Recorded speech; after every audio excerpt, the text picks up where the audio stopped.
book of Matthew, chapter 11, in order to establish the time frame and setting of what will be our text.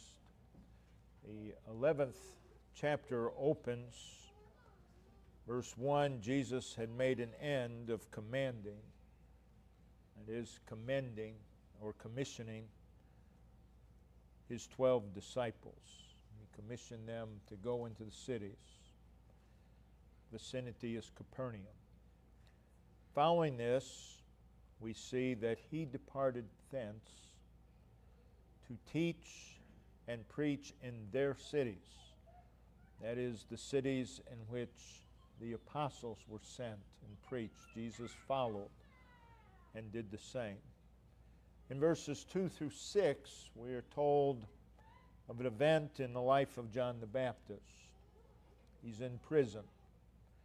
And in that prison, word reaches him of the works of Christ.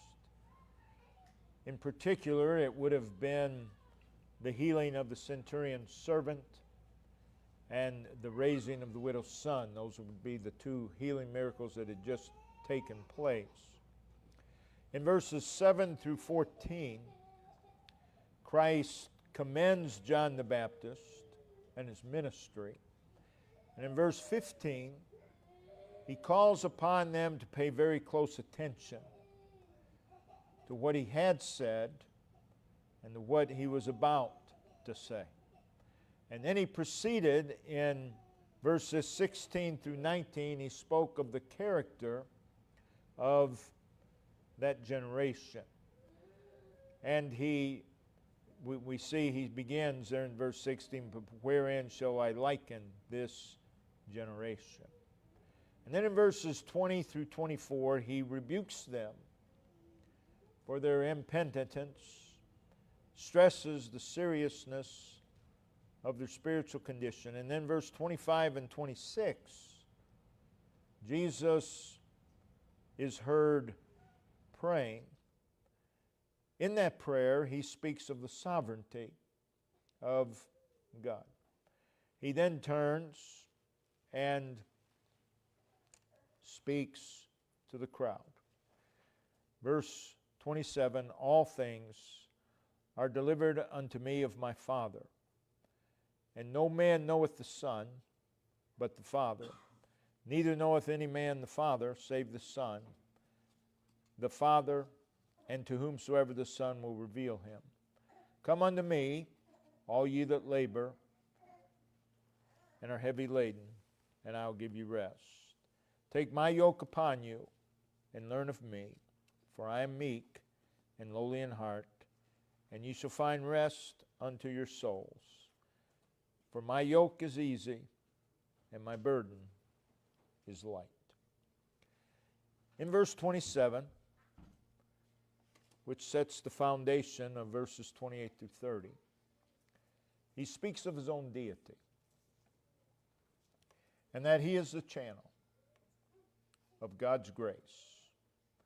He is revealing himself, who he is.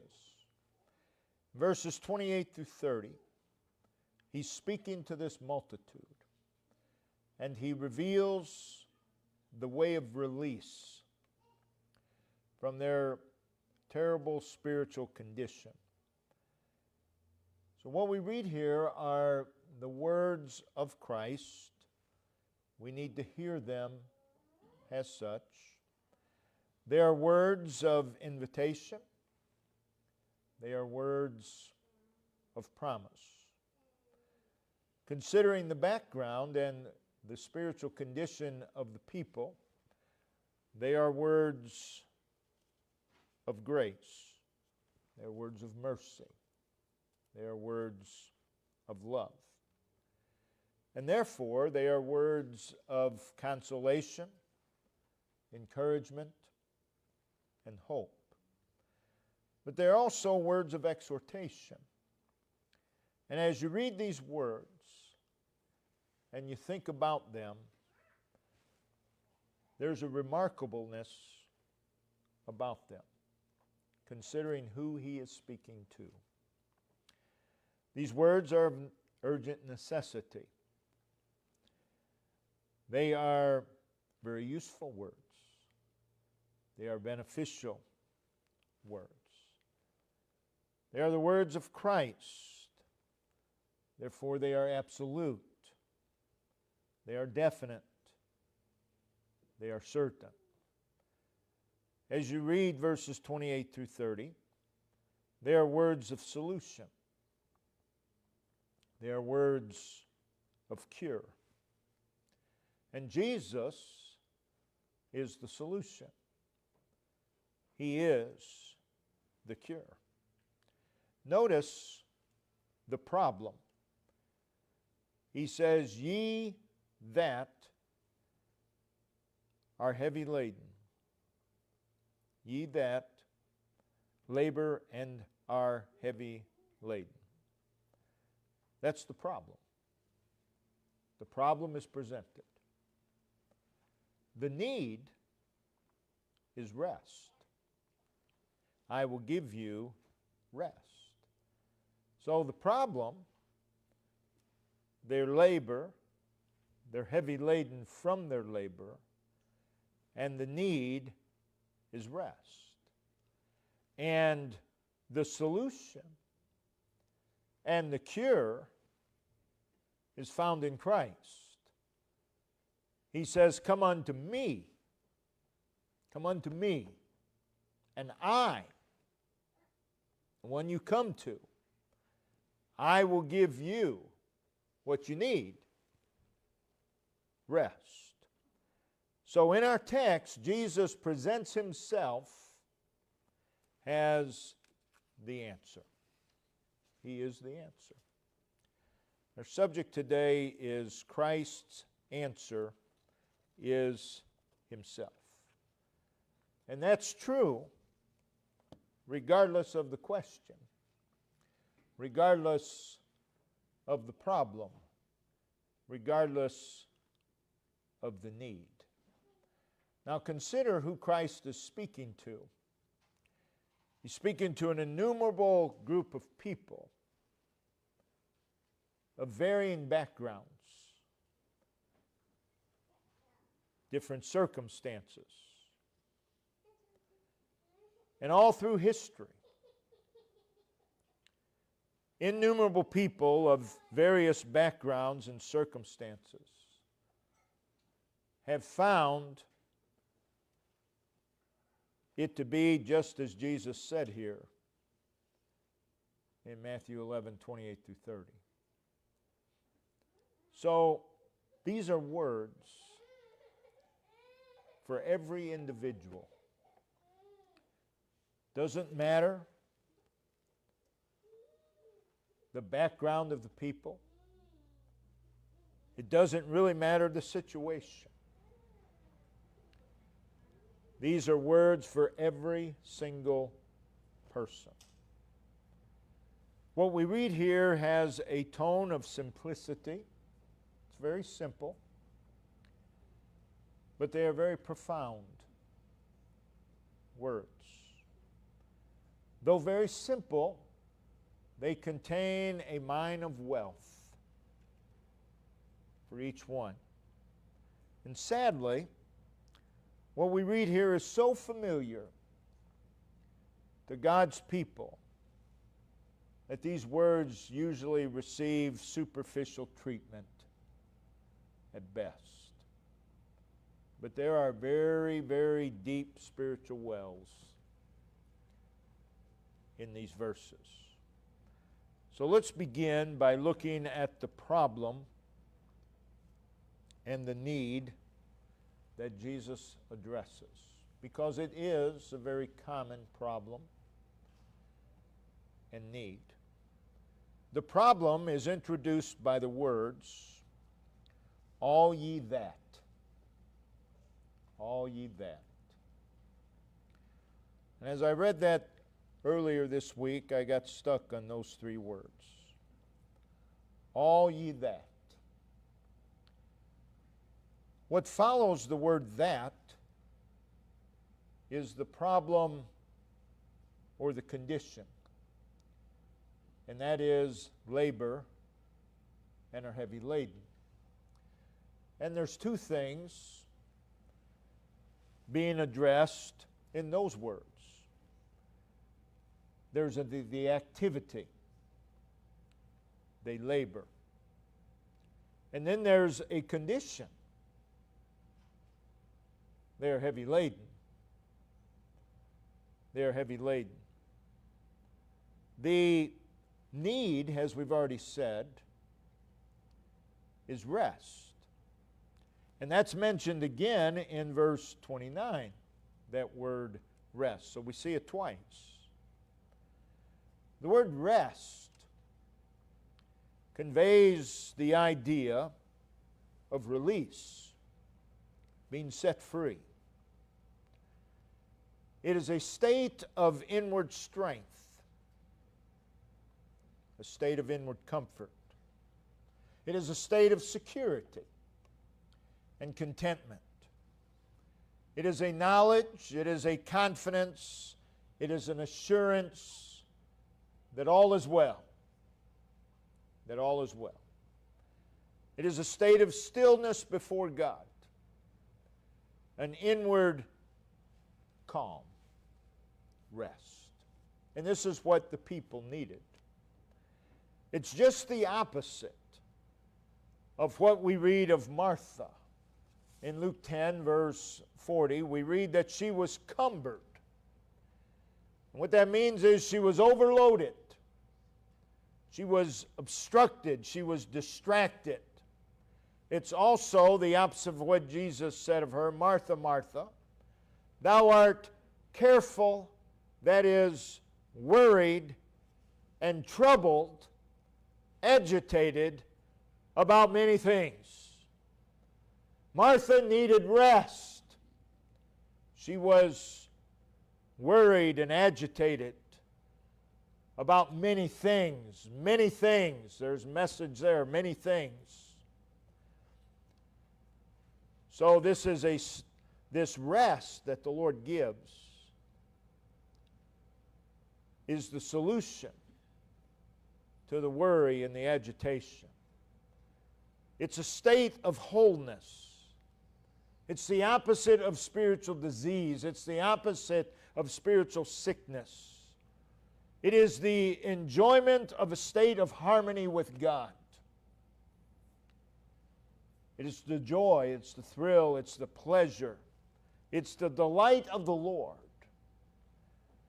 It's a state of spiritual fulfillment, a state of spiritual refreshment. It is what David expressed when he said, my cup runneth over. When David expressed those words, he was experiencing this rest. My cup runneth over. It's what Paul expressed. If you keep a mark there in Matthew and turn over to 2 Corinthians chapter 4. Verses 8 and verse 9. We are troubled on every side, yet not distressed. He was enjoying this rest. We are perplexed, but not in despair. Persecuted, but not forsaken. Cast down, but not destroyed. Verse 16, for which cause we faint not. But though our outward man perish, yet the inward man is renewed day by day. That's the rest. It's renewal. It is a spiritual renewal. It's what Paul said in Philippians 4, verse 11, for I have learned, in whatsoever state I am, therewith to be content. That is, to be satisfied, not to be disturbed, no matter what the state, no matter what's going on. He says, I've learned not to be disturbed. Why? He had this rest. And this is the need of our text. So it's tranquility. It's calm, no matter what's going on. It's composure. It's a contentment of soul. And I believe it is a rest that is stronger and more prevailing than the problem or the condition. It is a rest given by the Lord. Also in our text, Matthew 11, we see that the source of the need is Christ. Come unto me, and I will give you. I will give you. It's individual. It's personal.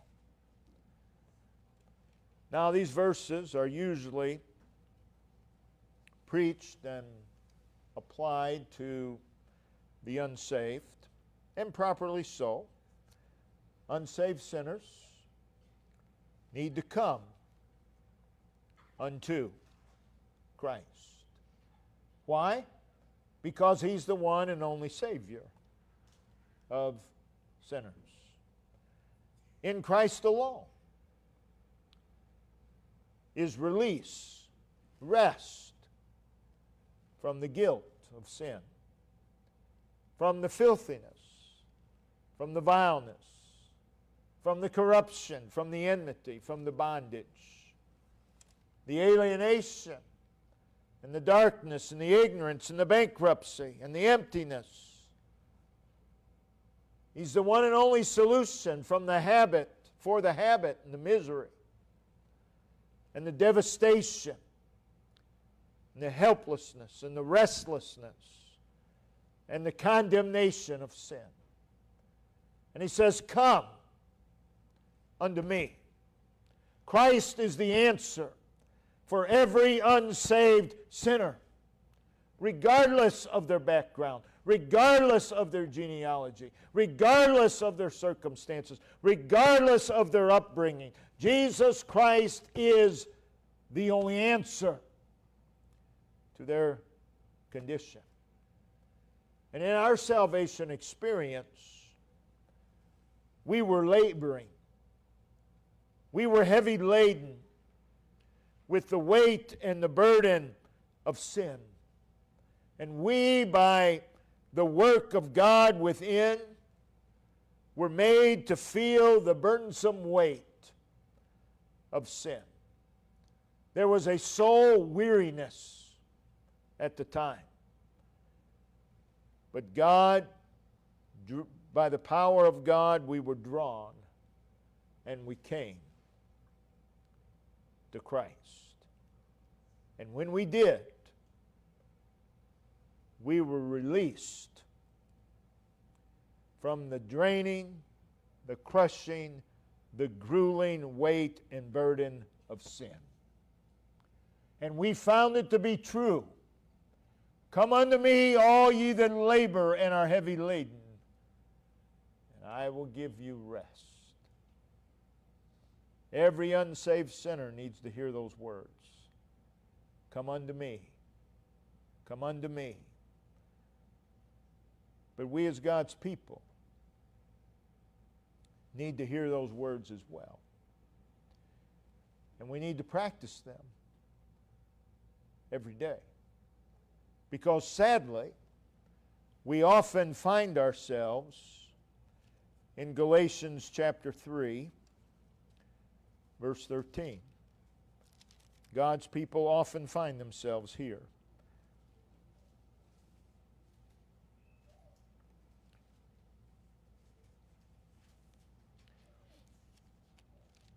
No, that's not the verse I want. We'll move on.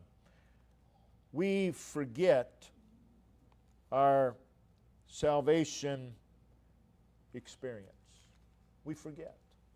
We forget that at salvation we came unto Christ and we found release. We were released. The weight of sin was taken off of us. And now, many times we become unmindful of where we found release. And we revert back to the old ways of obtaining what we need or think we need. And we begin to labor. And we begin to labor for what we need. And we become heavy laden. We lose sight of the foundation which is Christ.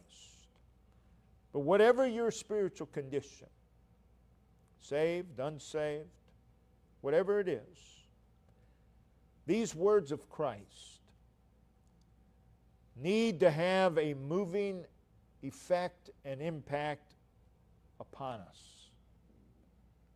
They need to move us. They need to move us toward Christ. Come unto me. Again, Christ's answer is Himself. That's the answer. Still is. I've had many people tell me, Brother Dan, it's not that simple. Oh, yes, it is that simple. You just don't want to do it. This is still the answer. Still the answer. Again, all ye that. Come unto me, all ye that. That includes everybody. Because you can put whatever you want following the word that. And what Christ says here is an absolute certainty. Come unto me, all ye that. Put whatever you want on the other side of that. Doesn't matter. And I will give you. You. So what we read in our text is true of all ye that. All ye that have needs, whether they be physical, spiritual, or emotional, come unto me. All ye that have cares and burdens and difficulties and problems, come unto me. You see, our text is for all ye that. All ye that are flooded with doubts and worries, come unto me, and I will, and I will, and I will. Our text is for all ye that have sorrows and heartaches. For all ye that have obstacles and battles and struggles and trials and pressures and chaos and turmoil and that which is just overwhelming. Jesus says, come unto me, and I will, and I will. Our text is for all ye that, all that are in storms and commotions. Come unto me. Our text is for all ye that are in places of darkness, a place of thirst, a place of bareness, a place of dreariness, or defeat or discouragement. Come unto me. Christ is the answer. He's the answer. Our text is for all ye that might be in a state of spiritual weakness, spiritual exhaustion, frustration. Come unto me. Come unto me. Our text is for all you that may be filled with pessimism, filled with fear. Christ is the answer. Come unto me. Don't go further into those things that are causing the problem. Leave that and come unto me. Is what Jesus is saying. All those who might be in a place of helplessness or despair or hopelessness, come unto me. All ye that might be in the furnace or at a dead end, a lot of dead ends, or trapped, or stuck, trapped and stuck in a problem, trapped and stuck in a condition. The solution is, come unto me. That's the solution to whatever the problem. And He's the source of the need. The problem with God's people is they don't believe that He's the source of the need. If they believe that, they'd come. If you really believed He has what I need, you'd come to Him. But we don't come because we're not so sure. Our text is for those, all ye that perhaps are experiencing that which is broken, that which is torn, that which is ruined. I ruined it. The Lord can fix whatever is ruined. He can. You can't, but He can. Come unto me. So whatever follows, all ye that, and we all qualify in something in all ye that. So whatever follows, we need to hear the next words. Come unto me, all ye that, and I will give you.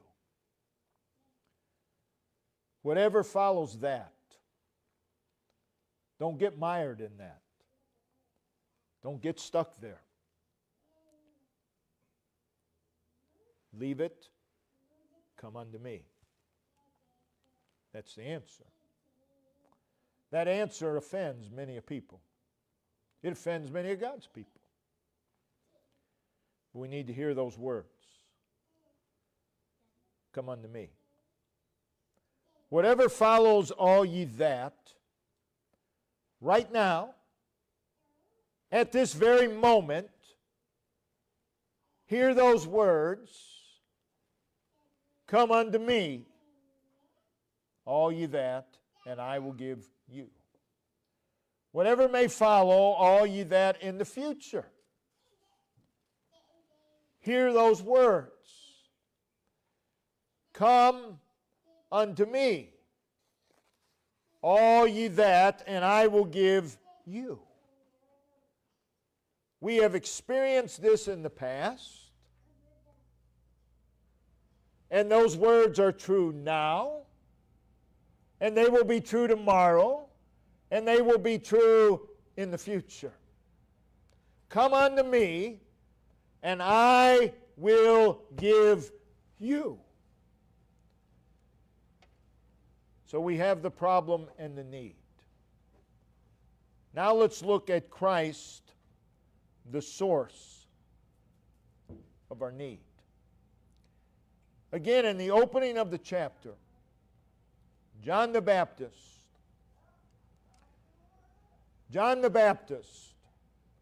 the spokesman and forerunner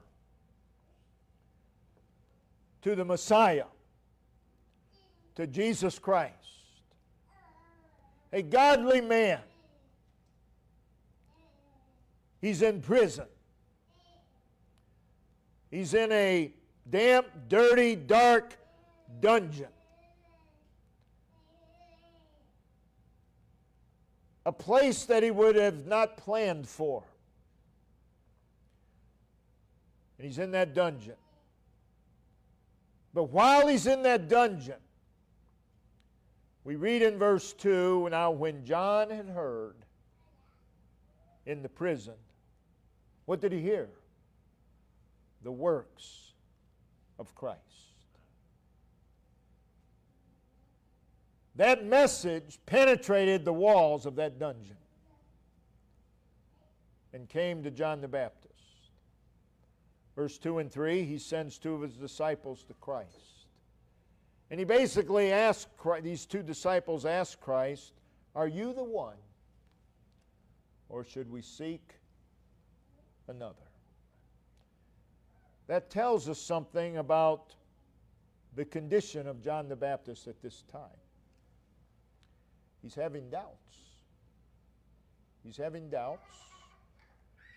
And he's in a prison. And there are many a prison today.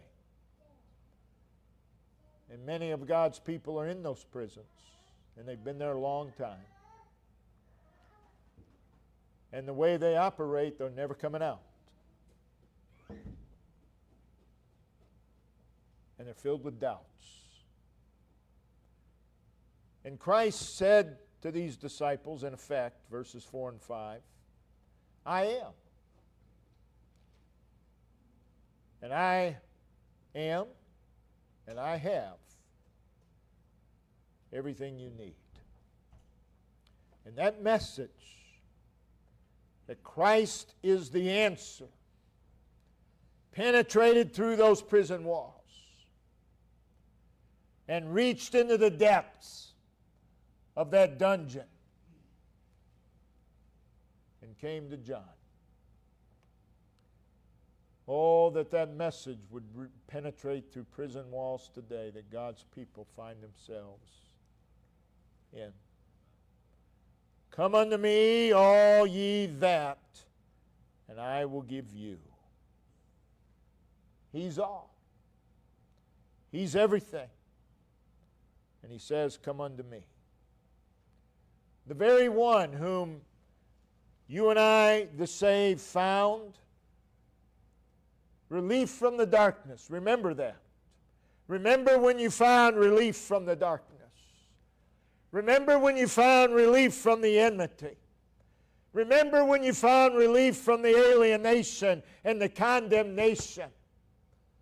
Remember where you found that relief. It was Jesus Christ. And He's still the source. It hasn't changed. The one who is the message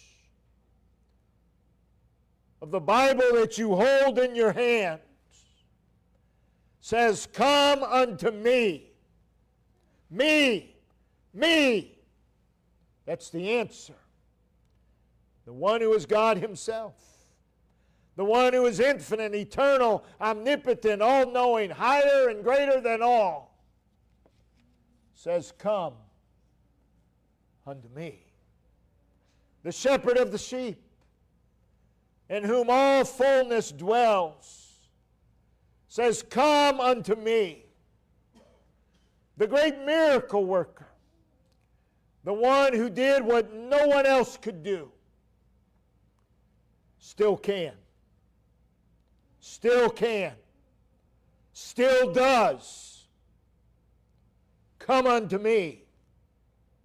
Need to hear those words. That's where we've always found relief. Why is it so hard to understand? Come unto me. Quit laboring and doing things in your own way. Come unto me is the message of Christ. Because you see, He can still do what no one else can do. Well, I've tried everything. Well, no, you haven't tried everything. Come unto me. Come unto me. He's still able to do the amazing. He's the master of the wind. He's still the great emancipator. The one who healed the blind, the one who healed the crippled, and healed the deaf and the possessed and the diseased, is still the great restorer and enabler. And He says, oh, what grace, what mercy. Come unto me. Come unto me. I made a mess of it again. Come unto Him again. That's still the answer. Come unto me. The one who is still triumphantly above all, over all, beyond all that is in your life says, come unto me. He's the solid rock. He's the immovable anchor. And He says, come unto me. It is basically a call to believe in Him. It is a call to believe. And in believing, our souls move toward Him. Come unto me. So many of God's people, they have problems, they have difficulties. We all do. But in their problems and their difficulties, they move further from the answer. We need to move toward Him. Toward Him. Toward Him. Well, Brother Dan, I hope you understand. I'm not in church because I've got all kinds of problems. No, I don't understand. What you need to understand is move toward Him, not away from Him. Not away from Him. Not to get stuck in self. And you go deeper and deeper into the dungeon. Come unto me. It's present tense. Come unto me now. Do not wait.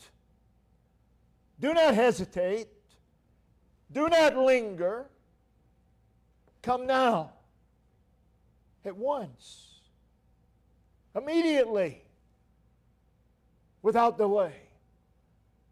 Do we realize how many problems we would not even have if we just came to Him? He is everything that this book declares Him to be. And we ought to know that to be true more and more every day. He is everything that He ever declared Himself to be. He's everything that He ever was. He's everything that He'll ever be.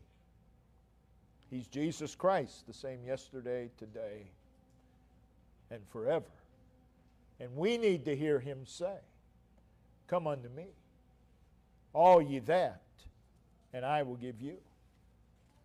Oh, but you don't understand my problems. Well, I understand that He's greater than your problem. You tell that to people and they get mad because you're making their problem to be nothing. You see, it's all about them. He's greater than your problem. Whatever the problem is, He's greater than the difficulty. He's greater than the trial. He's greater than the need. He's greater than any impossibility and any infirmity or condition. And He is the answer. He is the solution. And He is the provision for all of life. And we need to hear Him say, come unto me, all ye that, and I will, and I will. The problem is, you and I try to figure it out ourselves, and we labor, and we labor, and we labor, and we become more and more weighted down, and pretty soon we're stuck. And you find yourself in a prison, and there doesn't seem to be any way out. But there is. There is a way out, and it's Jesus Christ. Come unto me, and I will give you. Brother Ben, if you come and lead us in verse of song.